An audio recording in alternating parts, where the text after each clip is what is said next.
একটা দেশ, তিনটি আসমানি কিতাব, হাজার বছরের রহস্য। কুরআন, বাইবেল আর তাওরাত, এই তিনটি পবিত্র গ্রন্থেই এক বিশেষ ভূখণ্ডের নাম বারবার উঠে এসেছে। কখনো মুক্তিদাতা হিসেবে, কখনো শাস্তির হাতিয়ার হিসেবে, আর শেষ জামানায় চরম পরীক্ষার কেন্দ্র হিসেবে। সেই ভূখণ্ডের নাম ইরান।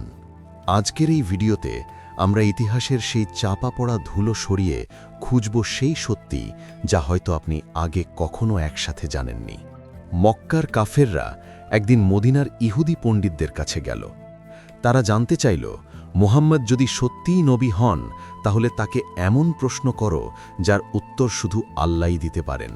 পণ্ডিতরা বলল, তাকে জিজ্ঞেস করো সেই মহান বাদশার কথা যিনি পৃথিবীর পূর্ব থেকে পশ্চিম পর্যন্ত সফর করেছিলেন। কাফেররা এলো, প্রশ্ন করল, আর তখনই জিবরাইল আলাইহিস সালাম ওহী নিয়ে নামলেন। সূরা কাহাফে নাজিল হল সেই অলৌকিক উত্তর। তোমাকে জুলকারনাইন সম্পর্কে জিজ্ঞাসা করে, বলো আমি তোমাদের কাছে তার কিছু বিবরণ তুলে ধরছি। সূরা কাহাফ, আয়াত ৮৩। কিন্তু এই জুলকারনাইন কে ছিলেন? বিশ্বখ্যাত ইসলামিক স্কলার মাওলানা আবুল কালাম আজাদ এবং আল্লামা তাবাতাবাই বছরের পর বছর গবেষণা করে একটি চমকপ্রদ সিদ্ধান্তে পৌঁছেছেন। কুরআনের এই ন্যায়পরায়ণ বাদশাহ অন্য কেউ নন।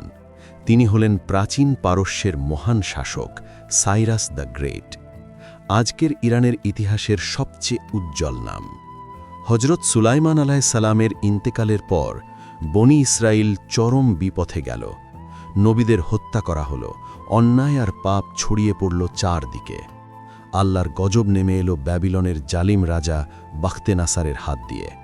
পবিত্র বাইতুল মুকাদ্দাস ধ্বংস হল, তাওরাত পুড়িয়ে দেওয়া হল, হাজার হাজার মানুষ শিকলে বন্দী হয়ে গেল। ব্যাবিলনের নদীর তীরে বসে সেই মজলুম মানুষগুলো আকাশের দিকে তাকিয়ে কাঁদত, আর মজলুমের কান্না কখনো বৃথা যায় না। আল্লাহ তাদের বাঁচাতে কোনো ইসরায়েলি নবী পাঠালেন না, পাঠালেন অনেক দূরের এক অচেনা ভূমির বাদশাকে। সেই ভূমির নাম পারস্য, আজকের ইরান। পারস্যের বাদশা সাইরাস কোনো রক্তপাত ছাড়াই ব্যাবিলন জয় করলেন, আর প্রথম ঘোষণাতেই বললেন, তোমরা স্বাধীন, নিজের পবিত্র ভূমিতে ফিরে যাও। আমি নিজে অর্থ দেব বাইতুল মুকাদ্দাস নতুন করে তৈরি করতে।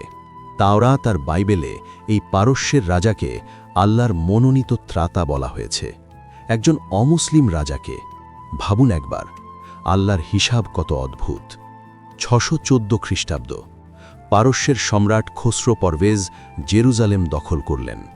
রোমানরা হেরে পালালো, খ্রিস্টানদের পবিত্র ক্রুশ ছিনিয়ে নেওয়া হলো। মক্কার কাফেররা মুসলমানদের দিকে তাকিয়ে হাসতে লাগল।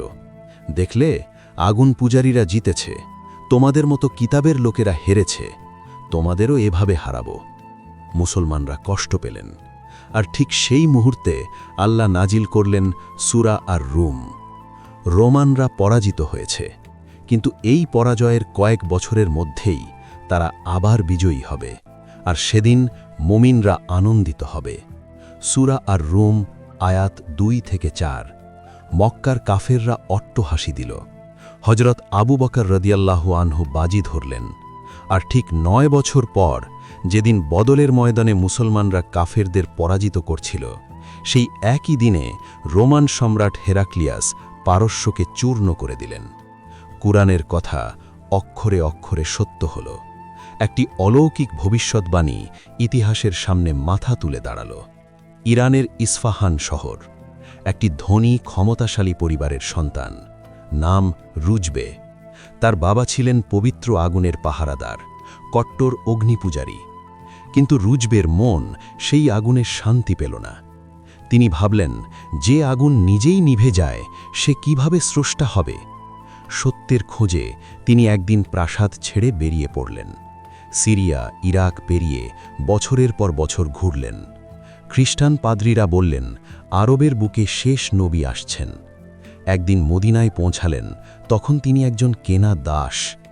প্রথমবার যখন নবীজিকে দেখলেন, পিঠে নবুয়তের মোহর দেখলেন, সালমানের চোখ থেকে অঝরে পানি পড়তে লাগল। কয়েক দশকের খোঁজ সেদিন শেষ হল।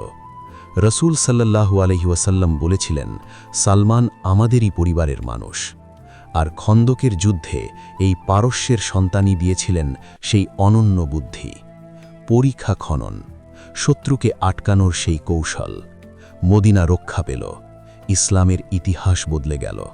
রসূল সাল্লাল্লাহু আলাইহি ওয়াসাল্লাম পৃথিবীর বিভিন্ন রাজার কাছে ইসলামের দাওয়াতের চিঠি পাঠালেন। একটি চিঠি গেল পারস্যের সম্রাট খসরু পরভেজের কাছেও।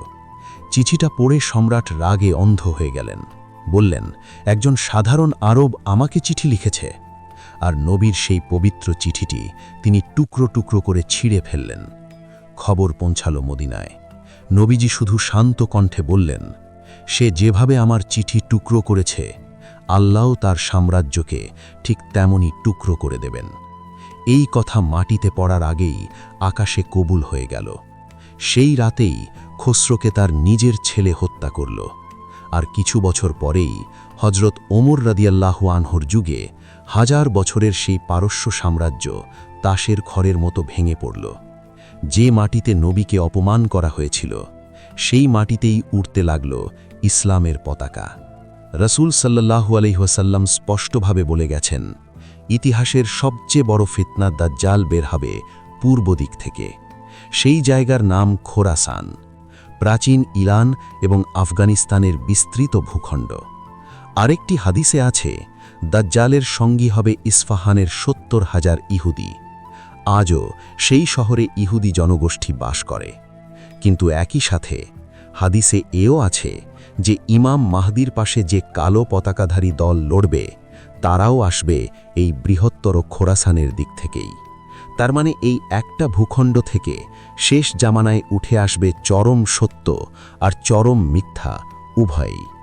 এটি যেন আল্লাহর তৈরি শেষ পরীক্ষার কেন্দ্র। আর সেই পরীক্ষা হয়তো খুব বেশি দূরে নয়। কোথায় আজ সেই বাখতে নাসার? কোথায় সেই খসরু পরভেজ যে রাগের মাথায় নবীর চিঠি ছিঁড়ে ফেলেছিল? তাদের হাজার হাজার সৈন্য, সোনার সিংহাসন, পাথরের প্রাসাদ সব আজ মরুভূমির ধুলোয় মিশে গেছে। অথচ যাকে তারা অপমান করেছিল, সেই মদিনার নবীর নাম আজ প্রতিদিন 5 বার পৃথিবীর কোটি কোটি মানুষের গলা থেকে আকাশে উঠে যায়। আল্লাহু আকবার। এখন একটাই প্রশ্ন, যখন শেষ জামানার সেই পরীক্ষা আসবে, যখন সত্য আর মিথ্যাকে আলাদা করা কঠিন হয়ে যাবে, আপনি কি প্রস্তুত? হে আল্লাহ, যখন পৃথিবী ভরে যাবে মিথ্যা আর ফিতনায়, তুমি আমাদের ঈমান রক্ষা করো। আমিন।